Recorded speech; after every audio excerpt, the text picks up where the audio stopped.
Olá, boa tarde. Eu sou o João Vitor aqui do IHU. Sejam todas e todas muito bem-vindos a mais um evento do Instituto Humanitas Unicinos. Em nossas atividades virtuais, você já sabe, participação é garantida. Seja pelo YouTube, pelas perguntas e respostas do Teams, participe.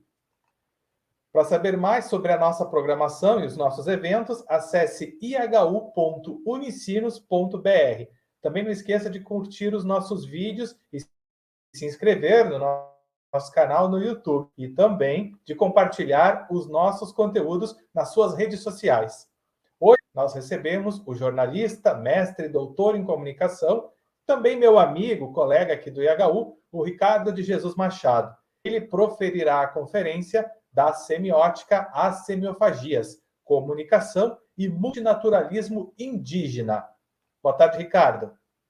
Olá, João, colegas, amigos que estão participando da transmissão. Muito boa tarde a todas e todos.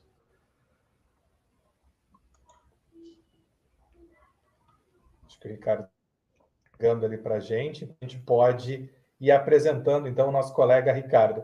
O Ricardo, então, é jornalista, doutor em Cultura e Significação pela Universidade Federal do Rio Grande do Sul e também mestre em Comunicação e é especialista em Filosofia pela Unicinos. Desde 2013, ele é jornalista do Instituto Humanitas Unicinos e também editor do site antropofagias.com.br. Ele vem atuando como editor executivo da revista IH Online e já participou de mais de 130 publicações de periódicos, também de divulgação científica. Já escreveu uma série de artigos para o site IHU e o artigo, juntamente com Isabelle Stangers, No Tempo das Catástrofes, 15 questões e um artifício sobre a obra. E lembrando, então, que essa conferência está sendo transmitida pela plataforma do YouTube e também do Teams, do IHU, e para a sua comunidade, nós retransmitimos na página do IHU, tanto no Facebook, quanto na página, quanto no site do IHU. A nossa transmissão também está sendo feita pelo canal do Facebook do CEPAT, o Centro de Promoção de Agentes de Transformação, que é nosso parceiro aqui do IHU. Só mais um recadinho importante. Se você se matriculou ou pretende se matricular nesse evento para fins de certificado, não esqueça de preencher o formulário perguntas e respostas que vai ser disponibilizado no chat. Ele é bem importante para quem necessita de certificação. É fácil e bem rápido. Caso tenha alguma dificuldade no acesso, mesmo no envio das perguntas ou no preenchimento do formulário para a certificação, basta nos chamar no chat que a nossa equipe do IHU está pronta para atendê-los. Essa fala do Ricardo vai ter aproximadamente aí 50, 60 minutos e depois a gente abre para o debate, para as perguntas dos nossos espectadores. Agora sim, acho que já consigo...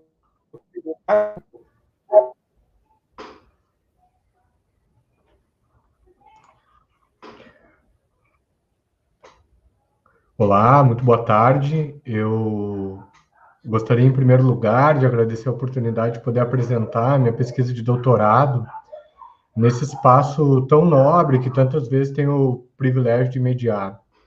Bem, como foi apresentado, sou jornalista aqui no IHU e fiz doutorado em Cultura e Comunicação no programa em Cultura e Significação no programa de pós-graduação em Comunicação da Universidade Federal do Rio Grande do Sul, a URGS. Bem, o que eu vou falar aqui, eu preparei um texto, que eu vou seguir esse texto para me manter dentro do período previsto, aproximadamente 40, 50 minutos, e eu vou apresentar os pressupostos da minha pesquisa e vou fazer, no final, uma relação com aquilo com o mundo que a gente vive, tentando relacionar a pesquisa à atual conjuntura. Bom, a minha investigação versa sobre uma maneira de produzir sentido sobre o mundo inspirada por certos aspectos das cosmologias indígenas, precisamente aqueles ligados ao multinaturalismo. Para apresentar esse tema, em primeiro lugar, eu vou delimitar os campos teóricos com os quais eu trabalhei, para em seguida mostrar de forma muito sucinta como eles convergem à noção de semiofagias canibais. De algum modo, a tese produz uma síntese arquitetônica de conceitos e princípios das teorias estudadas, que são elas a semiótica da cultura, a antropofagia e o multinaturalismo. Tal articulação indisciplinar, por definição, e sua resultante, as semiofagias canibais, não devem, sob hipótese alguma, ser compreendidas como uma teoria com T maiúsculo, senão como mais um componente da nuvem de conceitos e teorizações que inauguraram um certo clima intelectual do pensamento do e no Brasil. Então, em termos concretos, são construídos 6 princípios: humanidade relacional, modelização, inimizade, equivocidade, semioses canibais e diferença. No final, eu retomo cada um desses 6 princípios. Me permito ainda um desvio às teorizações centrais da tese para situar a pertinência da pesquisa no atual contexto que vivemos, cujo abismo do fim do mundo nos circunda e sob o qual vivemos a temperatura do antropoceno. Aliás, a mobilização indígena, com mais de 6 mil participantes nesta semana e neste momento em Brasília, é a maior desde a Constituinte. A defesa da tese do marco temporal em discussão no Supremo Tribunal Federal, sustentada pelo Estado de Santa Catarina contra o povo Xoclen, é um dos mais fiéis retratos do sistemático ataque do Estado brasileiro aos povos originários, como se não bastasse os ataques privados, né, da iniciativa privada e de pessoas, de indivíduos ligados ao agronegócio e à mineração que tentam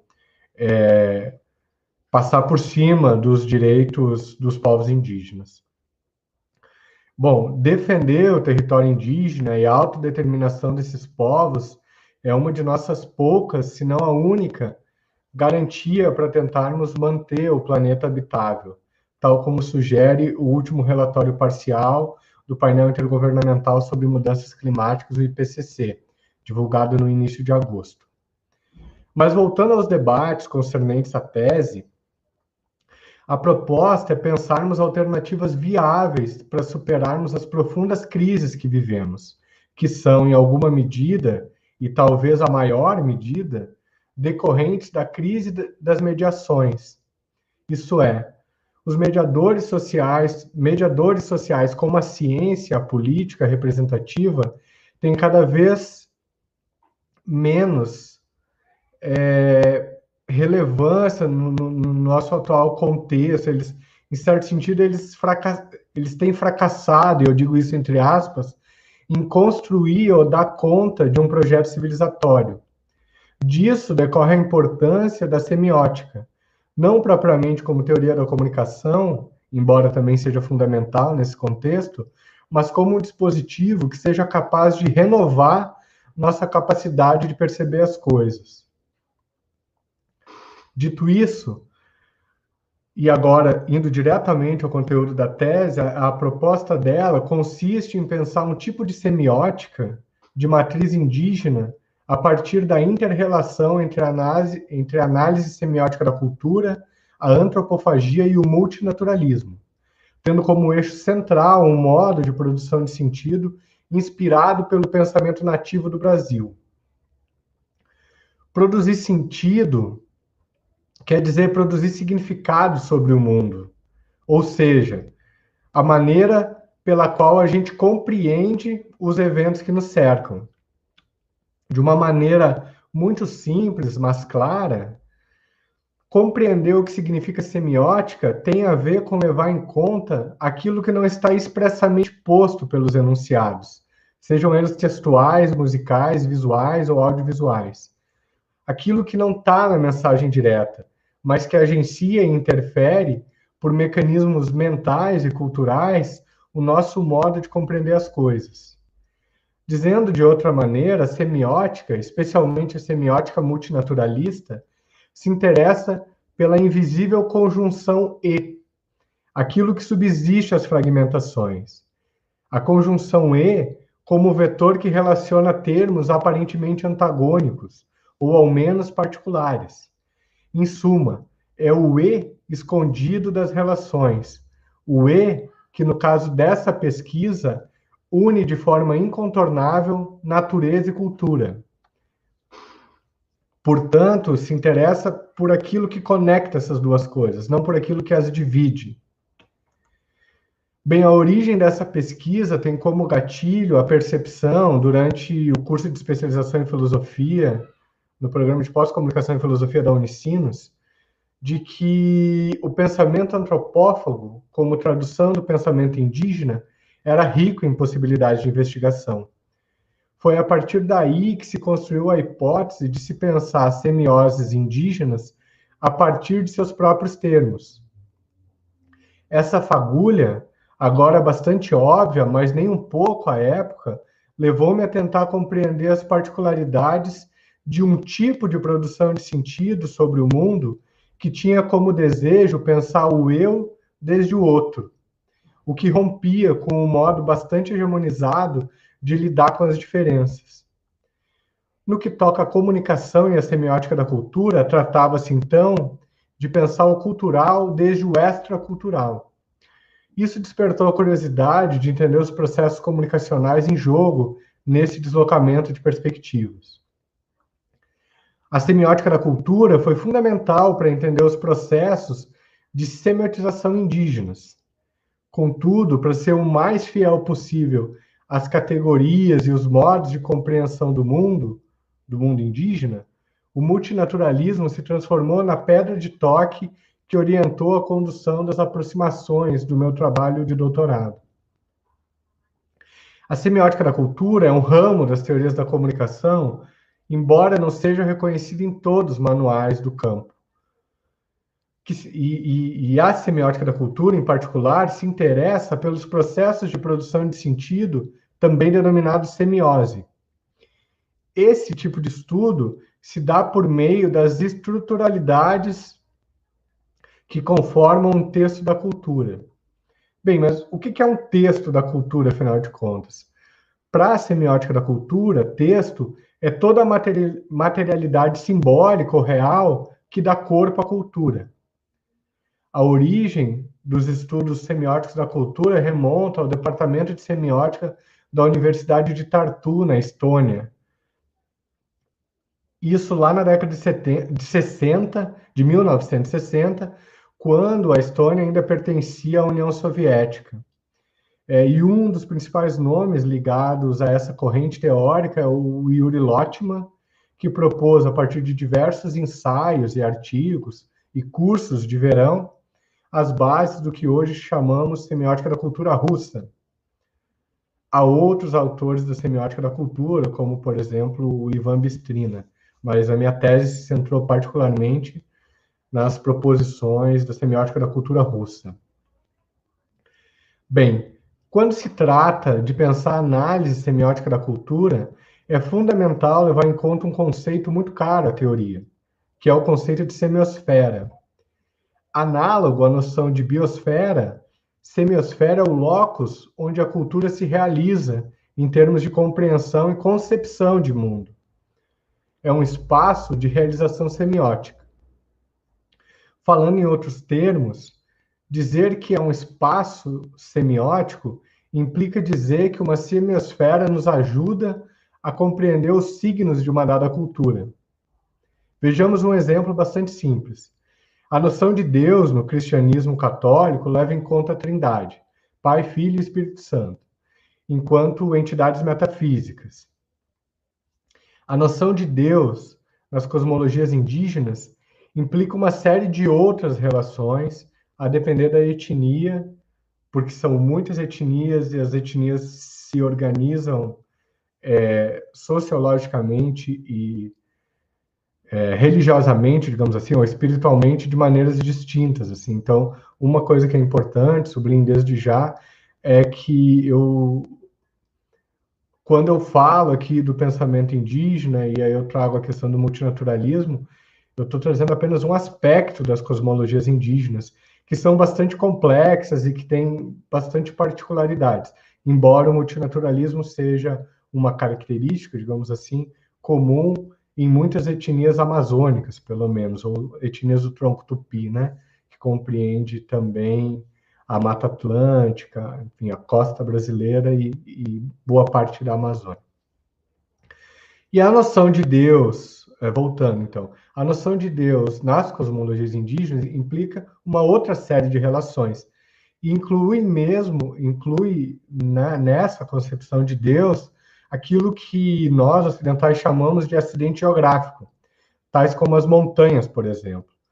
E esses acidentes geográficos são compreendidos como materializações imanentes de uma divindade que é também transcendente, que é também, portanto, metafísica. Se trata, no caso das cosmologias indígenas, de uma metafísica de outra ordem. Então, vejam, a sociedade ocidental e a sociedade indígena, elas operam a partir de semiosferas diferentes e que, em alguns momentos, elas entram em contato. Então, na semiosfera indígena, não se trata de pensar que a montanha representa um determinado Deus, como fazem, por exemplo, a imagem dos santos nas igrejas, né? Mas que os códigos culturais dos povos indígenas incluem esses seres, as montanhas, como entes potencialmente humanos. É para se dar conta desse tipo de coisa, ou seja, de perceber os mecanismos menos óbvios de uma dada cultura que a semiótica nos ajuda.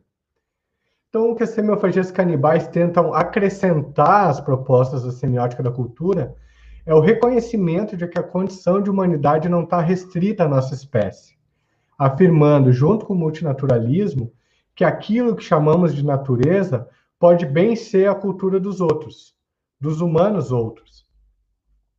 Por isso, todo esse movimento em direção às alteridades é o que permite ampliarmos nossas formas de entendimento e semiotização do mundo. Há um ponto da análise semiótica que, segundo seus próprios pressupostos, é a chave de virada no reconhecimento daquilo que é da ordem da cultura, aliás, daquilo que é da ordem da não cultura para a cultura. E isso passa pelo que esses estudiosos chamam de culturalizar a natureza. Cito a Irene Machado agora.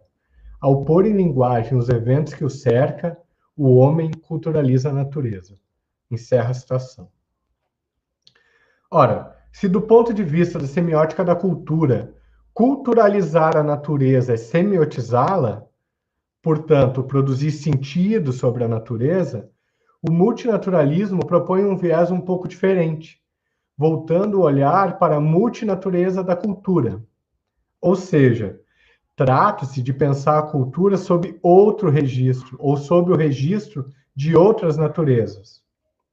Isso implicaria em considerar, desde o ponto de vista semiótico, como entes de naturezas diferentes configuram suas modelizações e produzem sentidos sobre o mundo a partir de seus próprios pontos de vista. Falando de forma muito direta e tentando exemplificar, é importante a gente levar a seguinte coisa em consideração. A maneira como o animal manifesta sua cultura em seu próprio departamento, ou em seu próprio mundo, é, certo sentido, como ser. E esse como ser é fundamental. Então, é como se se eles se comportassem como nós. Então, a mesma coisa quando a onça ela bebe uma bebida, ela bebe o sangue, que é uma bebida embriagante que deixa a onça num estado alterado, assim, é como se ela se comporta da mesma maneira como nós nos comportamos quando nós tomamos as nossas bebidas meu Deus, nossas bebidas inebriantes. Me perdoem, não trancou aqui. Então, dois seres bastante diferentes, nós e as onças, por exemplo, expressam uma mesma cultura, que é fazer o uso desse tipo de bebida inebriante. e a gente expressa essa mesma cultura a partir de diferentes naturezas, de diferentes corpos.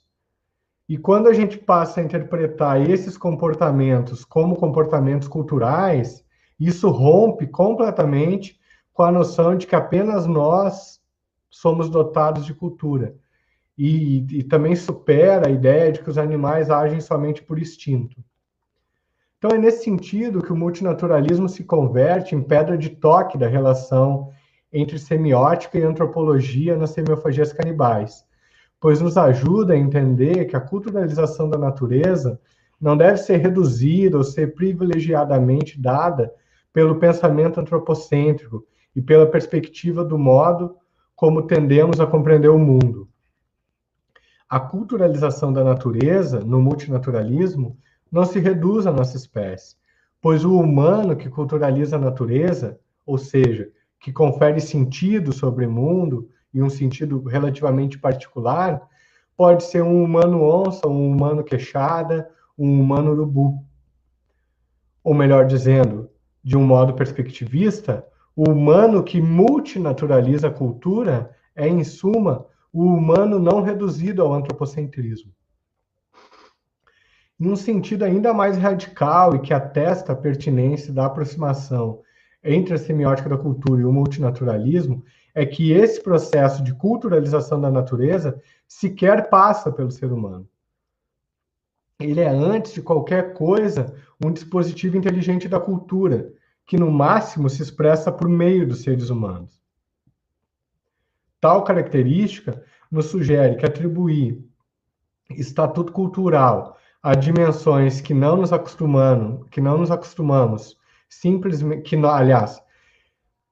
atribuir estatuto cultural a coisas que a gente se acostumou a chamar somente de naturais, ou como simplesmente naturais, não só é possível, como é semioticamente lógico, reconhecer a inteligência desses diferentes coletivos humanos, no sentido multinaturalista do termo, reconhecendo também que outros coletivos são capazes, sim, de culturalizar a natureza.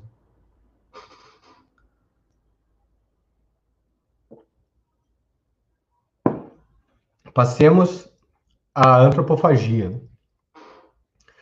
O ritual antropofágico é parte da história da cultura brasileira desde o que se costumou chamar de descobrimento, lá no século XVI, quando houve a invasão europeia. A sua complexa ritualidade é descrita por vários cronistas da época, como Jean de Lery, André Tevet e Hans Staden, entre outros, claro.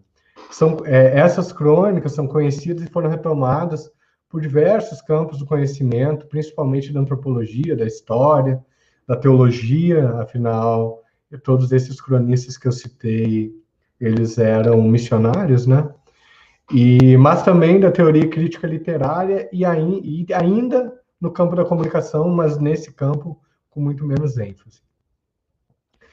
Todo esse caldo cultural antropófago daria cabo, por meio de uma tradução estética e epistemológica da antropofagia, na vertente antropofágica do modernismo brasileiro após a Semana de Arte Moderna de 22. De prática que serviu de justificativa para as mais variadas atrocidades contra os povos nativos das Américas, a antropofagia aparecia na pena de Oswald de Andrade como signo capaz de aglutinar um nós não colonizado contra os colonizadores e sua consciência enlatada, como dizia o próprio Oswald. Em termos teóricos, 3 textos de Oswald de Andrade são importantes para compreender os desdobramentos culturais, filosóficos e estéticos que a retomada da antropofagia produz. São eles: o Manifesto Antropófago, a Crise da Filosofia Messiânica e a Marcha das Utopias. Além destes, claro, a Revista de Antropofagia, organizada por vários autores, também é um importante documento de memória deste período inaugural de retomada estética da antropofagia.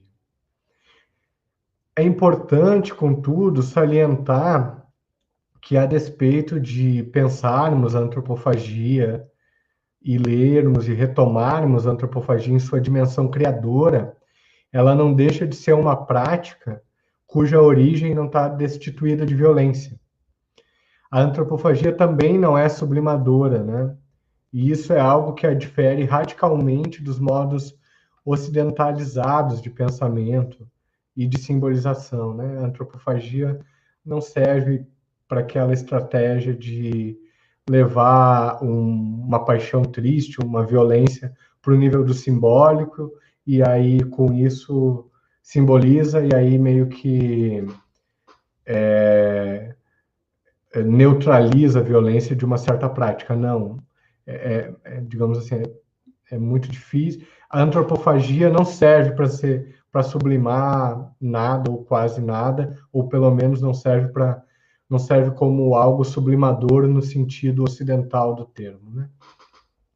Então, ao mesmo tempo que a antropofagia produz corpos, né, por essa relação com a alteridade, ela também destrói corpos, né? Ela é também uma poética da destruição. E ela também impõe resistência ao signo e às semioses. Mas pelo bem e pelo mal, o fato concreto é que a antropofagia é parte inalienável da cultura brasileira, atualizando-se em diversas materialidades que vão de obras de teatro a bienais de arte, da música ao cinema, passando pela literatura, pela poesia e pela produção teórica. Esses são, tal como compreendemos, agenciamentos concretos que têm origem na dimensão estética e epistemológica da antropofagia, que remonta ao século XVI. Disso derivam dois aspectos particularmente importantes para pensarmos o fenômeno: o conceitual e o metafórico. Ambas são dimensões do pensamento antropófago, mas há uma diferença crucial entre as perspectivas. À medida que a primeira, a conceitual, tende a pensar nossas categorias a partir do paradigma antropófago, a segunda, a metafórica, tende a percorrer um outro caminho, o de pensar as categorias antropófagas a partir do aparato teórico do colonizador.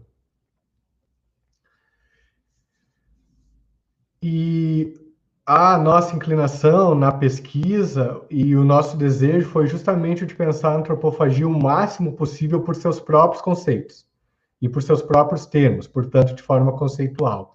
A encruzilhada teórica que se descortina diante de nós repousa sobre o fato de que o pensamento indígena não é propriamente conceitual, nos termos estabelecidos pelo Ocidente, mas pensar algo que não é o conceito como se, vejam, repito aqui a estratégia do como se, ou seja, pensar algo que não é um conceito como se fosse um conceito, é propriamente o exercício de deslocamento semiótico que estamos propondo, que é de pensar o eu como outro, pensar o próprio pelo impróprio, o interior pela exterioridade, o eu como outro. Então, quando se trata de pensar a antropofagia em termos epistemológicos, o que estamos defendendo é que, nessa perspectiva, seus pontos relevantes estão sustentados por seu fundamental interesse pela alteridade, né? Expresso na lei do antropófago, só me interessa que não é meu, lei do homem, lei do antropófago, né? Que está lá no manifesto do Oswald.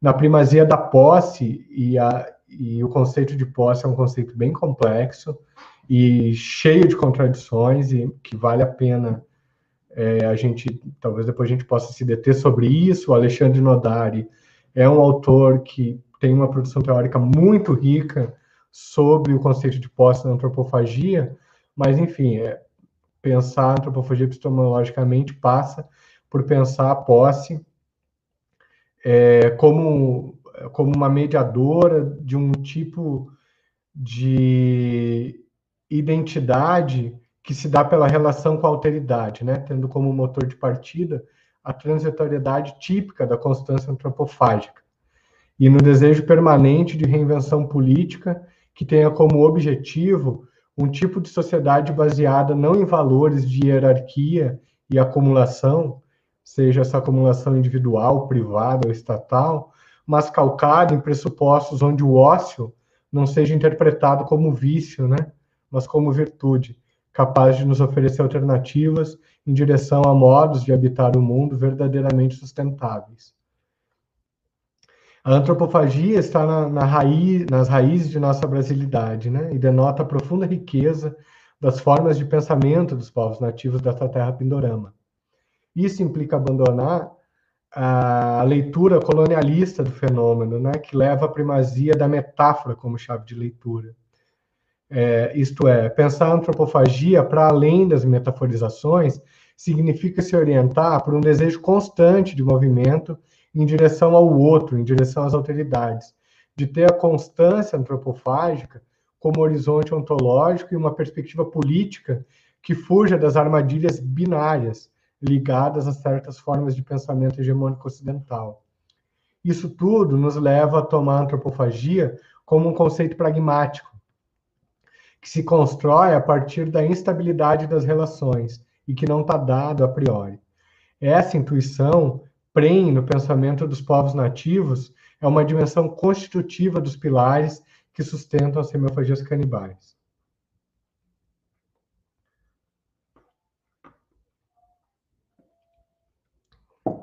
Bem, agora vamos ao terceiro eixo da tese, né, que é o multinaturalismo. Essa teoria ou teorização não se refere propriamente à concepção de que existem muitas culturas e que os acontecimentos e fatos do mundo se diferenciam tal como variam os grupos sociais. No perspectivismo ameríndio, os fatos culturais tendem a se manter mais ou menos estáveis, com pouca variação, e o que muda fundamentalmente é a natureza dos corpos e da manifestação da cultura. Se à primeira vista tal definição pode parecer estranha e abstrata ao campo da comunicação, torna-se necessário dar um passo além do cânone. Pensar não somente para além dos objetos midiáticos, mas conceber a comunicação tal como uma troca, nem sempre simétrica, nem sempre recíproca e nem sempre totalmente cognoscível, entre seres que se colocam em relação de afinidade. Bom, afinidade, quando eu digo afinidade, eu digo nos termos do próprio Viveros de Castro, que significa aquele domínio do sujeito que faz fronteira comigo, ou que faz o outro que está ligado comigo e que se comunica pelas bordas, né? O afim é aquele que tem em comum comigo somente aquilo que nos separa. Então, cabe, a partir de um breve exemplo, tentar elucidar como o multinaturalismo nos oferece uma forma ampliada de compreender o conceito de humanidade. Eu cito agora a Tânia Stolze Lima. Ela diz assim: a humanidade não está restrita à concepção antropocêntrica e que, portanto, há outras humanidades para as quais os locais canônicos de sujeito e objeto variam de acordo com a relação. Então, levando em conta que os locais de sujeito e objeto variam conforme a relação, torna-se possível pensar por que as antas são, em determinadas condições, a caça dos humanos, e nós, os humanos, tornamos, em outras condições, a caça da onça, que, por sua vez, ocupa o primado da humanidade. Então, vejam, a noção de humano, ela não é dada a priori por um especismo, mas ela vai depender da relação.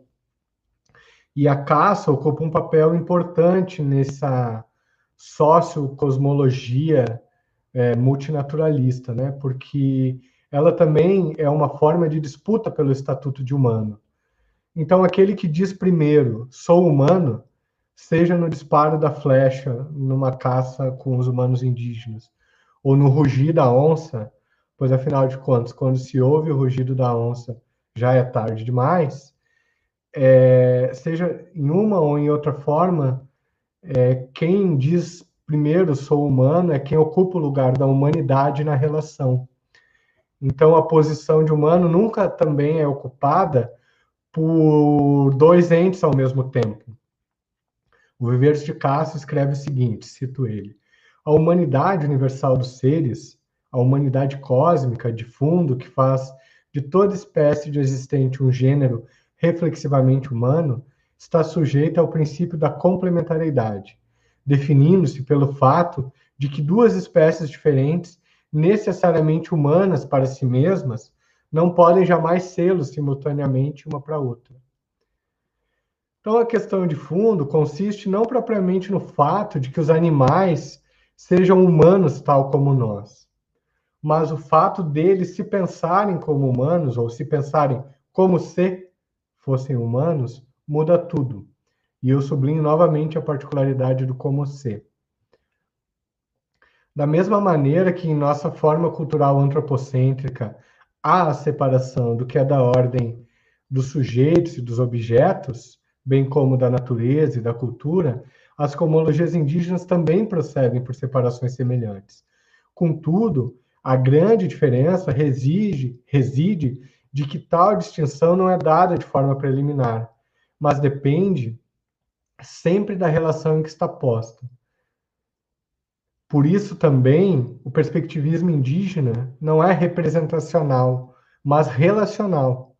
Daí a importância de pensar a semiofagia não somente como um mecanismo teórico pragmático de produção de sentidos, mas de evidenciação de relações. Trata-se justamente daquilo que eu comentava no começo dessa fala, da conjunção e escondida, incluindo as relações extra-humanas. Isso porque, conforme já exposto, a humanidade é uma condição comum a todas as espécies, não exclusividade nossa. É por isso, por exemplo, que as formas de exploração são sempre objetificadas, de tal modo que a exploração ambiental, animal e humana são sempre resultante de práticas sociais, políticas e científicas que visam desumanizar deliberadamente toda e qualquer gente ou coisa. Do ponto de vista do multilateralismo, em convergência com a comunicação, um objeto é tudo aquilo semioticamente desinteressante. Cito Viveros de Castro. A convenção interpretativa ameríndia segue o princípio inverso ao modelo ocidental, que a convenção ameríndia é a seguinte, 2 pontos. Um objeto é um sujeito incompletamente interpretado. Aqui é preciso saber personificar, porque é preciso personificar para saber. Encerra a citação do Viveros. Isso significa dizer que os objetos não são dados a priori e que, por isso mesmo, possuem uma certa ambiguidade.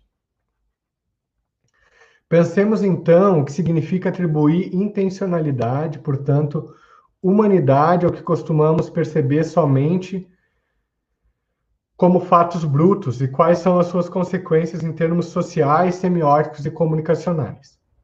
Retomamos então a questão antropológica de como pode haver um mundo para uma perspectiva alheia à nossa, e não exatamente o que significa um mundo para uma perspectiva alheia à nossa. De modo muito sintético, isso implica considerar um ponto de vista que leve em conta e que leve a sério o ponto de vista da alteridade. Em outras palavras, como argumenta Viveros de Castro em sua ampla discussão sobre o multilateralismo, o perspectivismo indígena é um tipo de pensamento semiótico em que a forma como os índios veem as onças inclui, como um de seus componentes, a forma como as onças veem os próprios indígenas. Disso decorre a possibilidade de haver um mundo para além do nosso antropocentrismo. Requer considerar, e agora eu cito Viveros, a transformação de algo que para nós humanos é meramente um fato bruto em um artefato ou comportamento altamente civilizado, do ponto de vista de outra espécie. O que chamamos sangue é a cerveja do jaguar. Encerro a citação.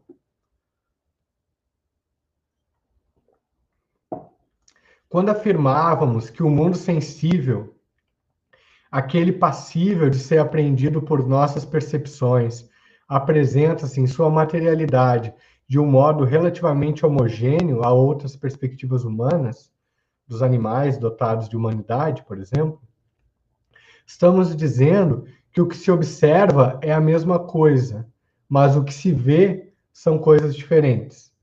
E essa sutileza é importante em todo e qualquer estudo ou análise semiótica.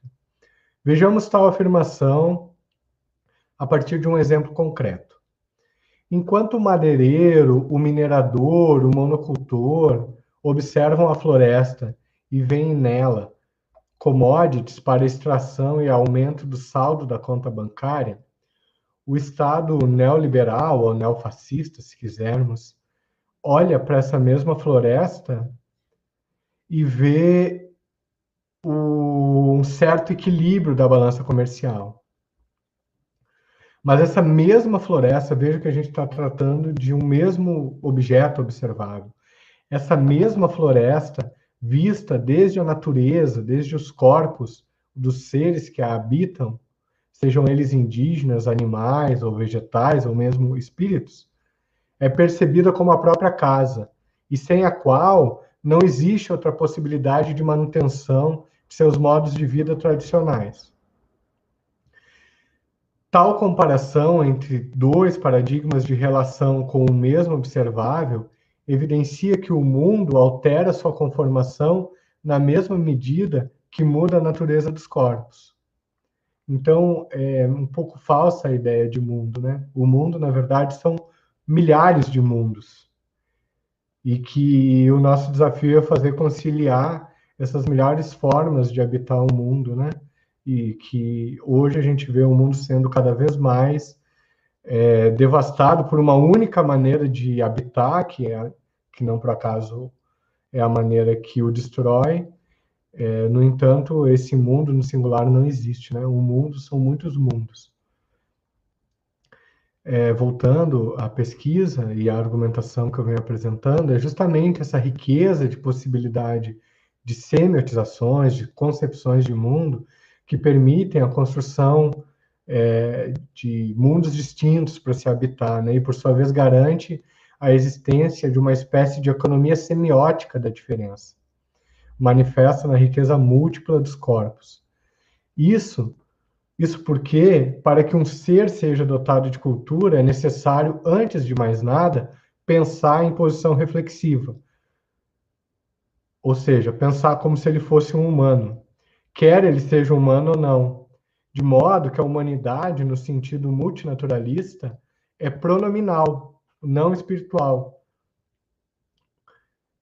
Trata-se, como está expresso no pensamento do Viver de Castro, da reificação de uma pronominalidade meramente posicional, o modo como o sujeito se pensa ou se esquematiza no pensamento nativo indígena. Então, afirmar que a cultura é a perspectiva reflexiva do agente, objetificada no conceito de alma, significa dizer que, para ter cultura, é preciso ser dotado de humanidade, bem como dizer que a natureza é o ponto de vista do agente sobre outros corpos afecções. Isso implica sustentar que a compreensão do que é transitório e vicariamente o mundo passa pela forma como os corpos afetam e são afetados pelo próprio mundo.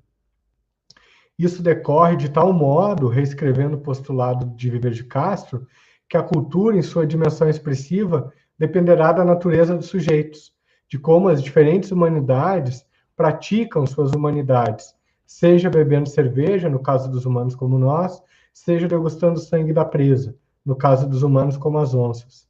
Daí a importância do multinaturalismo e não do multiculturalismo dentro desse tipo de abordagem teórica. Dito tudo isso, e respondendo à provocação que dá título a esta conferência, e recordo aqui, das semióticas, semiofagias, comunicação e multinaturalismo indígena, o que as semiofagias canibais postuladas pela tese que construí apresentam é uma maneira de reconhecer o mundo para além do paradigma autocentrado do ser humano ocidental. Evidentemente que tal tarefa passa pela necessidade de se deslocar em direção à alteridade, como um gesto de desensimesmamento da própria perspectiva. À medida que deslocamos nosso ponto de vista em direção às alteridades, ou seja, nos movimentamos de uma semiosfera a outra, e reconhecemos a perspectiva outrem como possível, tornamos-nos semioticamente capazes de especular extramundos para sobrenaturezas. Não se trata meramente de um exercício abstrato de deslocamento semiótico, pois o que as semiofagias canibais sustentam é que a tomada do ponto de vista da alteridade tanto mais semiótica será, quanto maior for a consciência desse deslocamento. É isso que desnaturaliza a artificialidade da crença moderna de que os únicos humanos dotados de cultura são os da nossa espécie. Passa também por uma tomada de consciência que considere, por um lado, a capacidade de compreendermos outros sistemas semióticos, respeitando suas peculiaridades, sem reduzi-los às formas hegemonizadas de significação que estamos acostumados, mas também por uma tomada de consciência que leve em conta o mundo da vida dos diferentes seres. As resultantes de todo esse processo são, por definição, as semioses canibais. Assim, o que as semiofagias canibais sugerem é que toda e qualquer semiotização a partir desta proposta exige uma abordagem semiósica multinaturalista da cultura, o que inclui alguns procedimentos sobre os quais posso detalhar durante as perguntas, mas que sucintamente consistem em 1. Humanidade relacional, que é identificar quem é um humano de uma determinada relação, no sentido de considerar diversos pontos de vista semióticos e os diferentes funcionamentos de tais sistemas. 2. Modelização. Reconhecer os tipos diferentes de modelizações que decorrem de distintas naturezas, que é o caso lá da bebida inebriante, que os humanos bebem a cerveja e as onças o sangue, né? São duas modelizações diferentes para um mesmo, digamos assim, signo cultural, que é o fato de que humanos bebem bebidas inebriantes. 3. Inimizade. Perceber as relações comunicacionais desde o paradigma da inimizade indígena, que é o que produz o interesse pelo deslocamento de perspectiva, pois a identidade não é em si mesmada, ela é codeterminada pelo outro, pela alteridade. Isto é, o interior se vê refletido pelo exterior.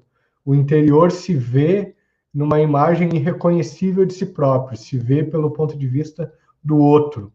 E aí, nessa via, inclui a importância dos espaços de não intersecção que fazem parte do processo comunicacional. 4. Equivocidade. Ter em conta que os sentidos produzidos são sempre transitórios e disjuntivos, né, relativos a uma dada semiotização em um determinado contexto e que, portanto, o processo de produção de sentidos está atravessado por deslizamentos, imprevisibilidades e desterritorializações. 5. Semioses canibais.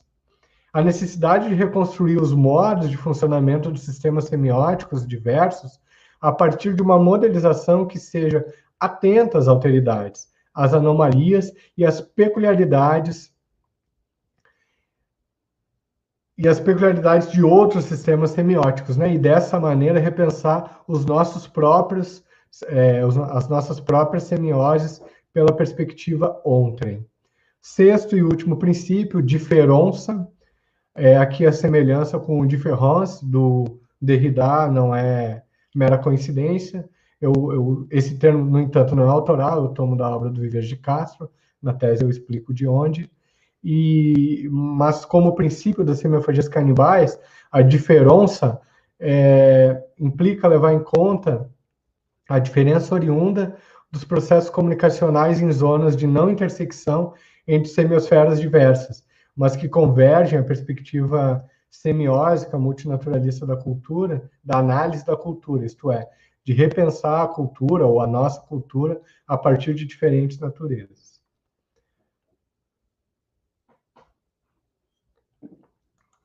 Bom, agora eu já estou encerrando, então, e para encerrar essa fala e conectando esse debate teórico às questões urgentes sobre o que significa viver no antropoceno, é importante considerar que, embora a semiótica pareça demasiadamente abstrata, na verdade ela está inserida de forma incontornável à vida cotidiana.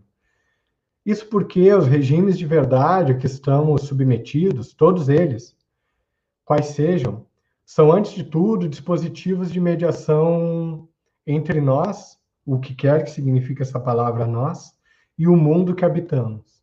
Os alertas emitidos pelo mais recente relatório parcial do painel intergovernamental sobre mudanças climáticas, o IPCC, são absolutamente claros sobre as consequências da manutenção dos nossos modos de vida modernos. Se não conseguirmos manter o aquecimento médio do planeta em 1,5 graus Celsius até o final do século, colocaremos em risco a vida humana e a vida de outras espécies nesse planeta, né? Estamos diante da possibilidade real da sexta extinção em massa e, portanto, deveríamos estar mais interessados sobre como certas mediações a respeito do mundo que vivemos falseiam a realidade. Isso porque, tal como sustentamos, o buraco é um pouco mais embaixo do que a questão da pós-verdade ou das fake news, né, como creem inúmeros jornalistas. O problema central, para usar uma definição do Bruno Latour, é a política da pós-política, descrita pelo autor como aquela, cito Latour, aquela que literalmente é sem objeto, na medida que ela rejeita o mundo que reivindica habitar, encerra a citação. Então, é em função desse conjunto complexo de coisas que a semiótica ocupa papel central. Pois quando os mediadores tradicionais da modernidade que conhecemos, o jornalismo e a ciência, por exemplo, entram em colapso, é preciso pensar a crise da mediação antes mesmo da crise da representatividade. O que está em jogo aqui não é propriamente como representamos o mundo, mas como o compreendemos e como nos relacionamos com ele. É preciso levar em conta que toda forma de habitar o mundo, seja ela sustentável ou não, é antes uma forma de relação, sob a qual devemos repousar a nossa percepção, inclusive, ou sobretudo, a respeito de seus aspectos menos óbvios.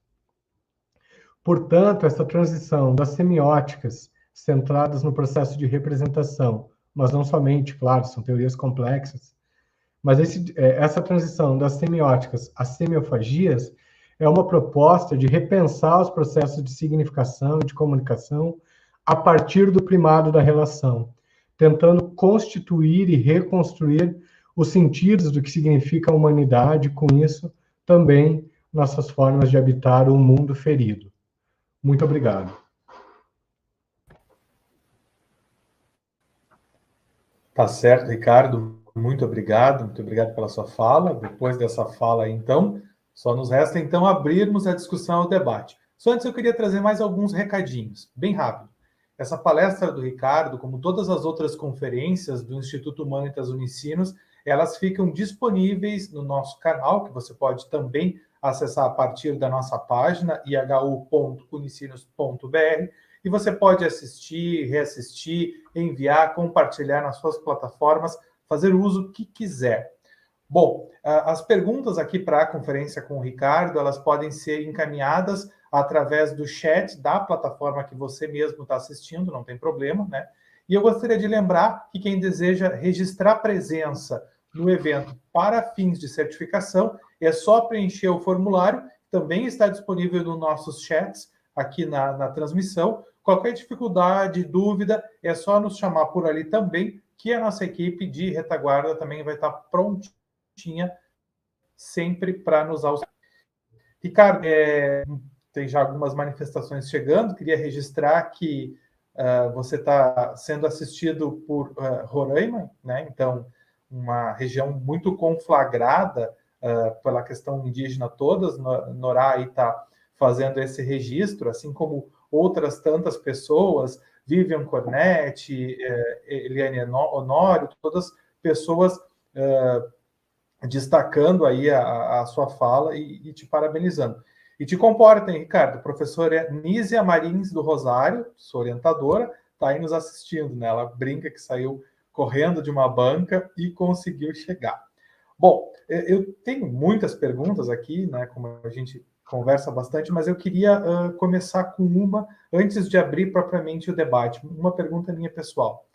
Eu queria te ouvir, Ricardo, que tu trouxesses aqui para a gente também, como é que você construiu, porque assim, o assunto ele é instigante, mas ao mesmo tempo bastante teórico, né, e com uma conexão muito estreita com a realidade.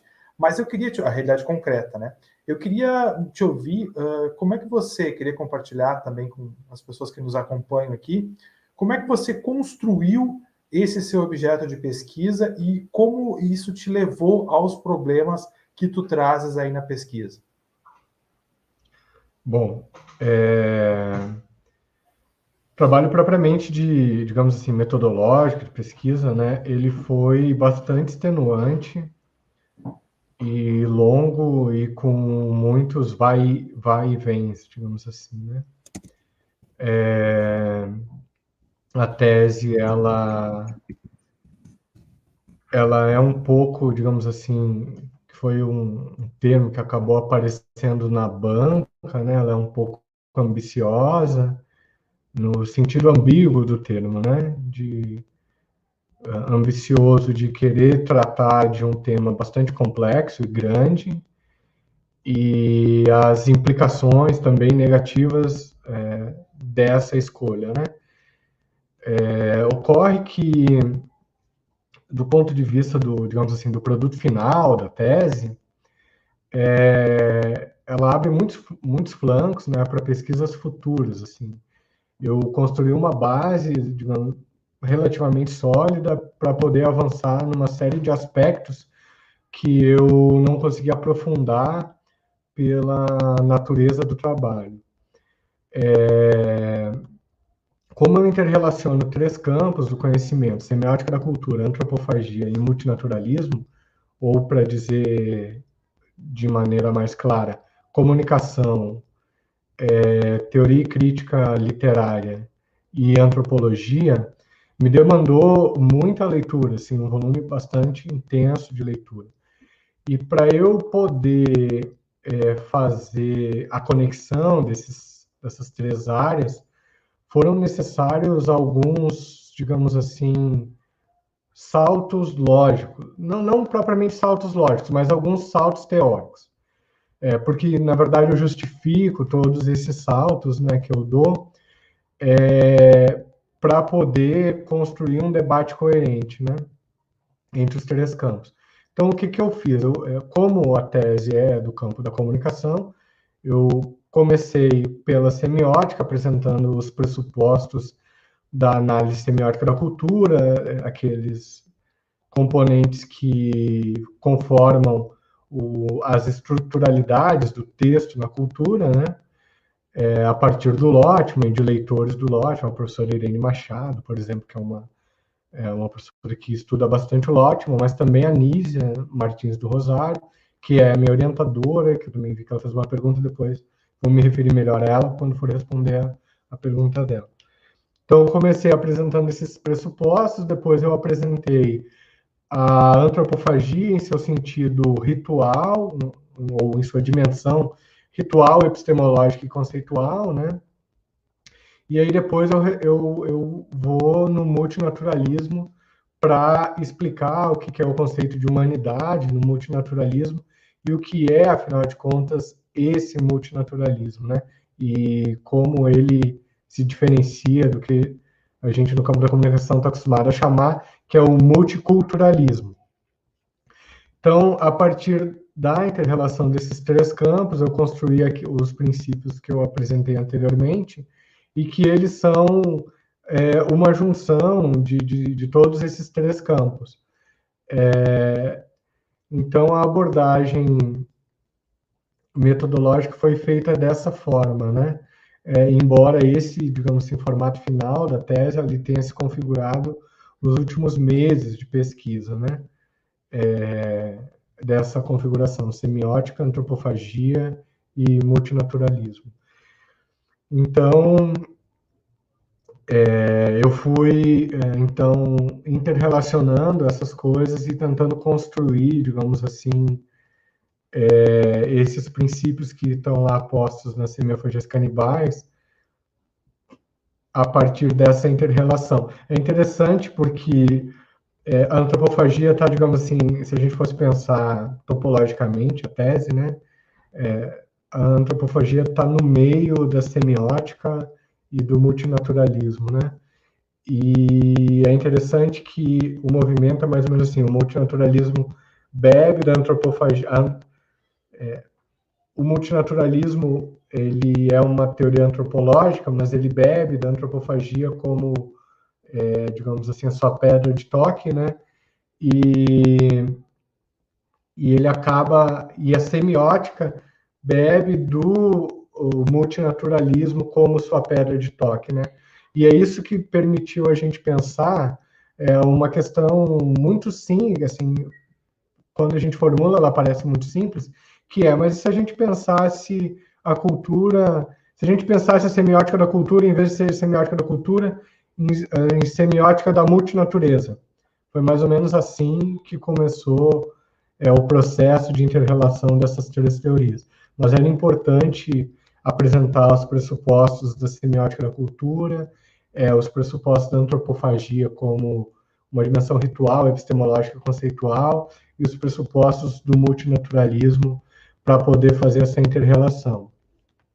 O interessante é que os próprios limites da conformação da tese, né, eles abrem muitos caminhos de pesquisa futura, assim, né? E me deixam muito instigado também de aprofundar coisas que não foram capazes de serem abordadas mais a miúde nessa pesquisa.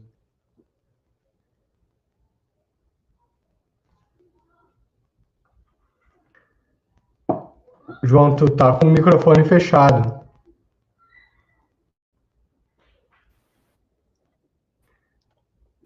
Pode repetir agora. Obrigado, Ricardo. Não, a gente percebe muito bem essa transdisciplinariedade e esse desassossego dos campos, né? O que também é bem provocativo aí, a gente vê que abre esse espectro todo para seguir essas reflexões. Bom, primeiro eu queria me desculpar, além do microfone fechado, né? Eu referi Roraima aí e já houve várias manifestações aqui no chat, né? Suzana fala do Uruguai, temos pessoas aqui falando, o Ricardo está falando do Piauí, Minas Gerais, então, assim, referindo todos aí a partir desses e desejando agradecer a audiência.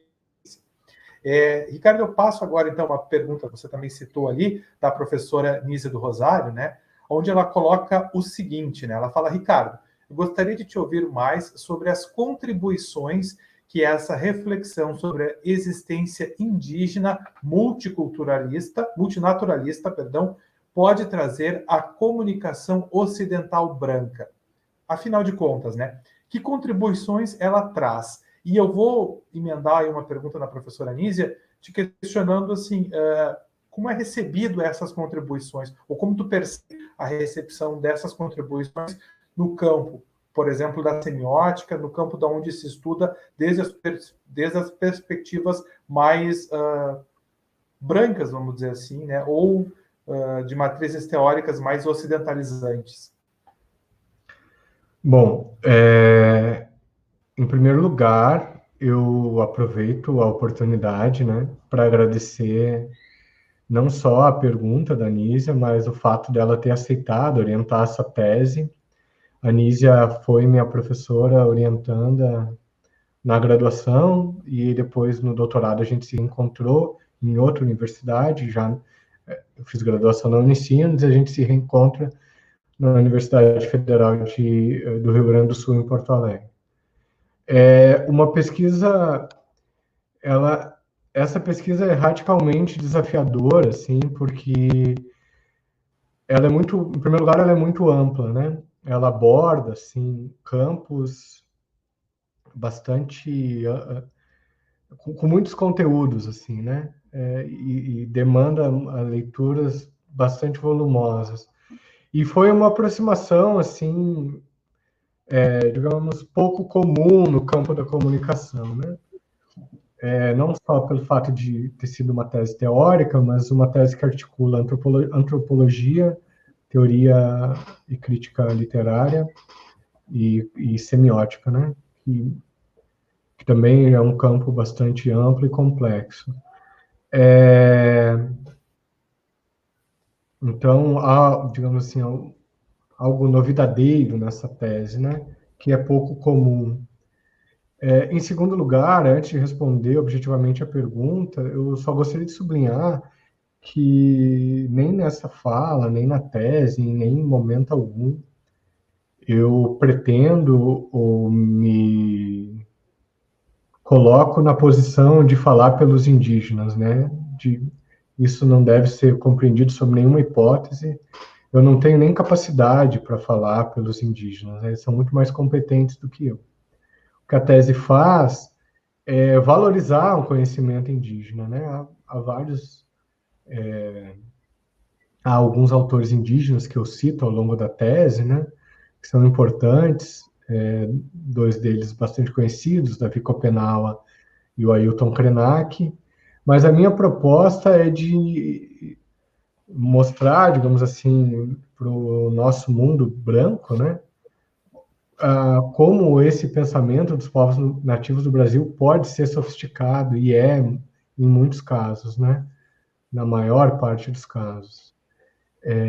Então, nesse sentido, a tese ela não busca interpretar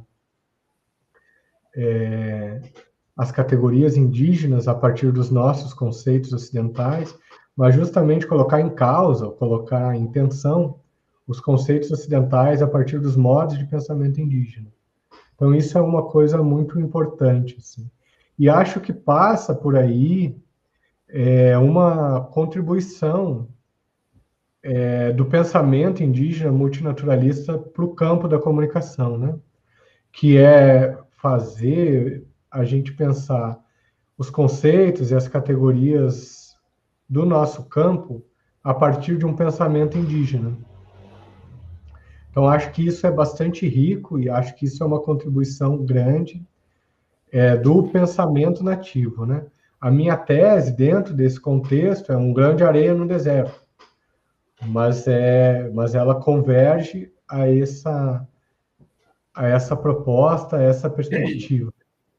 Então, nesse sentido, eu acho que se a tese puder despertar o interesse de outras pesquisas para o pensamento nativo, isso vai ser muito rico. Há uma série de pesquisas, é verdade, sobre questões indígenas, mas muitas delas acabam repetindo algo que é bastante comum, né, no contexto da pesquisa em comunicação, que é pensar a partir de objetos, né? De objetos de pesquisa e de observáveis concretos, o que são pesquisas, claro, importantes, ou muito importantes, mas também eu acho que é possível a gente pensar teoricamente, pensar proposições teóricas, enfim, a partir do pensamento nativo, né? Então, assim, do ponto de vista da minha tese, bem em particular, eu acho que a contribuição mais possível para o campo é que eu pretendo, a partir de agora, levar esses princípios, né, por meio de artigos e de participação em eventos, para apreciação dos pares, né, e debates dentro do campo, né? Então, eu acho que isso também é uma maneira de talvez despertar algum interesse sobre o pensamento dos povos nativos do Brasil, como também um pensamento teórico que pode contribuir ao campo da comunicação, e sem dúvida, eu acho que essa contribuição é talvez a mais óbvia, né, da pesquisa, que é pensar a cultura a partir do multinaturalismo, né? E acho que isso é mais do que urgente, né? Sobretudo quando a gente vê os efeitos da redução do pensamento sobre a cultura ao antropocentrismo. Então, nesse sentido, acho que, ao discutir a tese com os pares, de alguma maneira, há uma contribuição na própria discussão, né? Se não propriamente nos conceitos e nos conteúdos que eu trago, mas o fato da gente passar a falar dessas coisas, de dar vida a essas coisas, no âmbito acadêmico também é algo que é importante e pode produzir coisas ricas. Perfeito, muito obrigado, Ricardo. Registrando aqui também a participação da Rejane, da Vanessa, Ricardo e do professor também, foi nosso professor aí, Fabrício Silveira. Ricardo, você fala aí também da questão da cultura, dessa contribuição para o campo da cultura, para a gente pensar a cultura, e a cultura é sempre um conceito muito, muito escorregadio, né? Mas a gente sempre parte da ideia de que é cultura aquele algo que deriva da ação humana, né? Então, seguindo nessa tua linha de raciocínio sobre a cultura e o culturalismo, eu queria te perguntar se é possível a gente pensar ou que ideia de cultura se é possível pensar a partir do multinaturalismo, abandonando um pouco essa ideia de culturalismo, né, da cultura, ou se emerge uma outra coisa que não a cultura, né? Porque eu faço a pergunta, só justificando, porque houve um tempo em que falar em multiculturas e mais de uma cultura era sempre entre pares, entre uma mesma cultura branca, ou se a gente quiser trazer para uma outra perspectiva, uma perspectiva do colonizador, né? Da disputa pela terra entre o colonizador. A partir de um dado momento, graças a Deus, até onde, por enquanto, a gente vê, há uma outra discussão de que se abre para outras culturas, as chamadas culturas originárias, né? Mas o que eu percebo que você fala, quando fala em naturalismo, é pensar para além de humanos, para além de produções de ações humanas. Perfeitamente, João. Essa compreensão é precisa, sim. Bom, em primeiro lugar, talvez seja necessário sublinhar que não existe cultura no singular, né? Assim como uma ideia de cultura, como a grande cultura, né? Mesmo no campo da semiótica da cultura e de outros, dos estudos multiculturalistas mesmo, eles sustentam e levam em conta um conjunto heterogêneo e nem sempre a cultura como um conjunto heterogêneo e nem sempre conciliável de culturas, né? Então, enfim, também há algumas vertentes teóricas que chamam de subcultura, que existem culturas, subculturas e tal. Não é, digamos, propriamente a maneira como eu gosto de pensar a cultura, mas gosto de pensar a cultura nesse sentido múltiplo, né? O multiculturalismo é uma teoria muito interessante que nos traz boas pistas para a gente investigar não somente os modos de comunicação, mas os modos de vida em sociedade. E eu ressalto isso porque talvez possa ficar sugerido na minha fala que o multiculturalismo seria pobre, isso não é de maneira nenhuma, mas o que me interessa é o multinaturalismo, né? E aí sim significa pensar as manifestações da cultura para além da espécie humana, ou mais que humano, né? O mais que o humano no sentido ocidental. E isso é bastante interessante, assim, porque do ponto de vista concreto isso abre flancos, alternativas interessantes de pensar uma série de coisas, né? Porque afinal de contas, se os animais são humanos em seus departamentos, se a nossa cultura fosse capaz de reconhecer isso, como ficaria a Declaração Universal dos Direitos Humanos, em que o primeiro item dessa declaração é o direito à vida? Seria possível qualquer espécie de assassinato, enfim, de morte de animais? A produção de gado confinado não seria uma espécie de holocausto?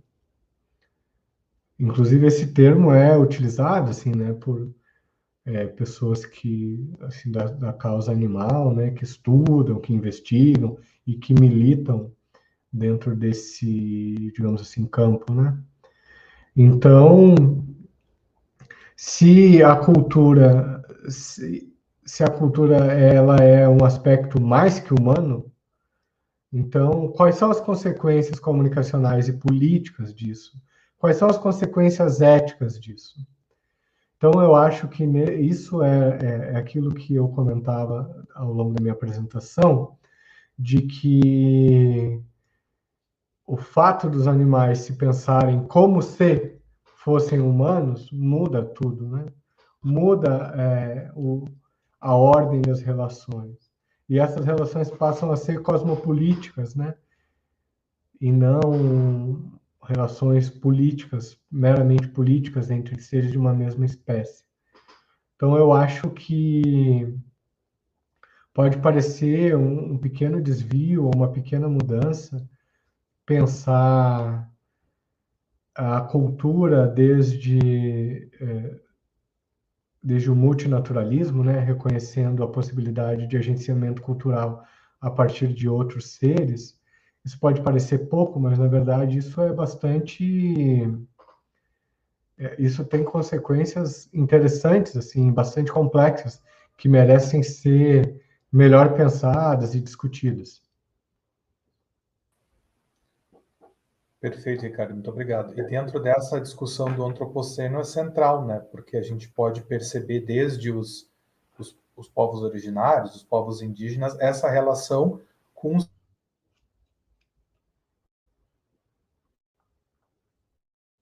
seres não o antropoceno como colocas, né? Cortou um pouquinho para mim, João. Bom, Eu a não gente tem te ouvi se tu fez uma pergunta. Não, eu colocava que perceber essa questão para além dos humanos, né, não só com os animais, mas também as próprias formas de vida, isso está na essência da cosmologia dos povos originais, dos povos indígenas, e para nós agora é uma provocação muito grande para começar a pensar questões do antropoceno, por exemplo, que é pensar a nossa relação com a própria Terra, como o Latour mesmo coloca, como algo, um agente político e que reage, né? Antes de tu falar qualquer coisa, só complementando muito rapidamente, pode manter o João na tela, se fosse o caso. Não por acaso, bom, o relatório do IPCC exige que a gente reduza a emissão de CO2, né? E para isso reduz o desmatamento e as queimadas. Bom, e não por acaso as áreas mais preservadas da Amazônia são os territórios indígenas, que 98% desses territórios estão plenamente preservados, ao contrário de outras regiões. Ou seja, a gente já tem uma percepção bem significativa aí de que cultura consegue sobreviver com outras culturas, inclusive não humanas, né? Acho que já ficou bem claro aí. Bom, temos mais uma pergunta aqui do Wagner Azevedo, nosso colega, né? Ele te parabeniza aí pela conclusão do doutorado, né? E ele pede para te ouvir mais, e eu também gostaria muito de ouvir sobre isso, o conceito de humanidade relacional. E o Wagner ainda faz uma outra pergunta, né? Como esse conceito ajuda a entender essa tal crise civilizacional que a gente vive nesse momento? Perfeito. Assim, é relativamente simples o conceito de humanidade relacional. Ele, em certa medida, para tentar ser o mais didático possível, ele se opõe à ideia de identidade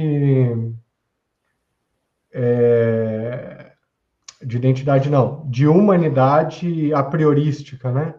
Por exemplo, a gente só reconhece a humanidade em seres da nossa espécie, né? No entanto, a humanidade relacional coloca em causa isso, à medida que o humano é aquele que se coloca como tal em uma determinada relação. Nas cosmologias indígenas, descritas pelas etnologias e etnografias indígenas, isso fica mais evidenciado na caça, né? Dentro do multinaturalismo, algumas etnias reconhecem incluem no seu ponto de vista o ponto de vista dos animais como se eles tivessem estatuto humano. Então, quando a caça é, por definição, uma guerra. Então, quando um queixada, né, que é uma espécie de porco do mato, ele está fugindo, os caçadores eles estão numa relação de guerra, os indígenas e o queixada. E se diz em algumas etnias que o queixada que morre se deixa morrer por reconhecer naquele humano que está caçando ele um, um inimigo virtuoso, digamos assim. E então a humanidade relacional diz respeito a isso, assim, de quem ocupa o lugar de humano numa determinada relação. Mas essa condição ela não está previamente dada, porque, por exemplo, uma outra história relativamente comum, assim, que os indígenas contam em várias etnologias é que se tu está caminhando na floresta e alguém te chama e tu atende esse chamado, e esse chamado ele por exemplo, o chamado de um espírito da floresta, a tua perspectiva é capturada pelo mundo dos mortos. Então, é uma coisa muito interessante que se conta, que muitos indígenas contam, é que quando a pessoa está convalescendo, seja por uma idade muito avançada, ou porque tem uma doença, e ela passa a falar com pessoas que já partiram, que já morreram, eles dizem que a humanidade daquela pessoa foi capturada pelo mundo dos mortos. Então, essa humanidade muda conforme a relação. Então, é disso que se trata a humanidade relacional. De quais são as condições de humanidade que permitem chamar um ser de humano, ou não propriamente chamar, mas de reconhecer um ser como humano em uma dada situação. Bom, e como isso nos ajuda a entender a crise civilizacional? Bom, a crise civilizacional está diretamente relacionada ao primado total e absoluto da humanidade reduzida ao antropocentrismo, né? Essa humanidade reduzida ao antropocentrismo que autoriza, entre muitas aspas, que se derrube a floresta onde vivem outros humanos, queime a floresta para colocar gado lá para a gente, para nos alimentar. Então, o que a gente chama de desenvolvimento do Ocidente, o desenvolvimento dos modos de vida da nossa espécie, ele se edifica sobre o holocausto de outros humanos, né? Então, quando o conceito de humanidade deixou de ser múltiplo e passou a pertencer a só uma espécie, a gente foi caminhando continuamente em direção ao abismo e à crise civilizacional que a gente testemunha e vive, né? Então, nesse sentido, é interessante pensar que talvez uma alternativa para a nossa espécie seja justamente preservar as outras espécies e outros modos de vida, né? Não se trata de nenhuma maneira de que nós agora devemos viver como os índios vivem, até porque a gente não conseguiria. Mas a gente ter, como também ressalta o Viver de Castro, esses modos de vida, esses modos de conceber o mundo indígenas como exemplos que podem nos inspirar a gente a mudar os nossos modos de vida, né? Então, eu acho que eu acho que esses são aspectos importantes e ricos dos modos indígenas daí a importância também da gente pensar outros modos de humanidade, né? Que esse tipo de pensamento nos oferece e que eu descrevi na tese como humanidade relacional. Perfeito, Ricardo. Muito obrigado. Agradeço imensamente as tuas contribuições aqui para o IHU. Agradeço também a participação das pessoas, todos que nos assistiram. E lembrando que essa conferência do Ricardo, ela vai ficar disponível no nosso canal do YouTube assim que a conferência for encerrada. E o calendário de eventos do IHU segue, né? A gente segue a pleno. Na semana que vem, na quinta-feira, nesse mesmo horário, no espaço do IHU Ideias, a gente tem uma conferência com o professor Jorge Ferreira, da Universidade Federal Fluminense, e vai tratar de um assunto que nos é muito caro, né, por esses e pelo menos que vivemos, né, uma relação histórica, né, com a questão da legalidade, a chamada resistência da legalidade, encabeçada pelo Leonel Brizola desde aqui o Rio Grande do Sul. O texto da sua palestra é o contexto da legalidade e os seus legados para a democracia brasileira, um belo convite para pensarmos ainda mais sobre nossos tempos. O calendário do IHU também tem outros ciclos, além desse espaço do IHU Ideias, né, como o ciclo de estudos Populismos, Autoritarismos e Resistências Emergentes, que na semana que vem, essa semana ainda, na verdade, dia 27, tem uma conferência com o professor Teitelbaum, professor Dr. Ben Teitelbaum, da Universidade do Colorado, nos Estados Unidos, que vai falar sobre a crise liberal e as raízes do racionalismo no século XXI. E aí seguimos ainda na semana que vem com o professor Acácio, no dia 31, que vai falar sobre educação e resistência política nas periferias, o contorno do autoritarismo. Ricardo, mais uma vez, muito obrigado pelas tuas contribuições.